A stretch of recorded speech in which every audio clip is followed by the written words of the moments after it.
July 23, 2025 సంవత్సరం బుధవారం. ఈ వీడియోలో అనంతపురం టమోటా స్టాకు అలాగే వాటి ధరలు ఎలా ఉన్నాయో పూర్తి వివరాలు ఈ వీడియోలో తెలుసుకుందాం.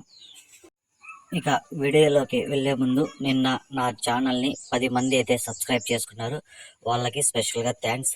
అలాగే నా ఇన్ఫర్మేషన్ నచ్చితే నా ఛానల్ని సబ్స్క్రైబ్ చేయకుండా చూసే వాళ్ళు కూడా సబ్స్క్రైబ్ చేసుకోండి. ఇక అనంతపురం విషయానికి వస్తే ఇక్కడ ముందుగా స్టాక్ చూసుకుందాం. స్టాక్ చూసుకుంటే నిన్నటికైతే పెరిగింది. ఈరోజు 2 లక్షల వరకు అయితే స్టాక్ అయితే రావడం జరిగింది.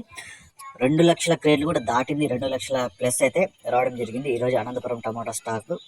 ఇక ధరలు చూసుకుంటే ఇప్పటి వరకు జరిగిన వేలంపాటల ప్రకారం మాత్రమే ఈ ధరలు. ఇక్కడ 15 కేజీల బాక్సులు 3వ రకం కాయలు 150 రూపాయల నుంచి ప్రారంభమై 200, 250, 300 వరకు అయితే ఈ 3వ రకం కాయలు పలికాయి అనంతపురంలో. ఇక 2వ రకం కాయలు చూసుకుంటే 350 రూపాయల నుంచి ప్రారంభమై 400, 450 రూపాయల వరకు అయితే పలికాయి. ఇక 1వ రకం కాయలు చూసుకుంటే 450 రూపాయల నుంచి ప్రారంభమై 500, 550 రూపాయల వరకు అయితే పలికాయి. ఇప్పటి వరకు జరిగిన వేలంపాటల ప్రకారం అనంతపురంలో టాప్ రేటు 600 అయితే పడింది. 600 రూపీస్ అనంతపురం టమాటా టాప్ రేట్. ఇంకా ఏమైనా ధర పెరిగితే నెక్స్ట్ వీడియోలో అప్లోడ్ చేస్తా.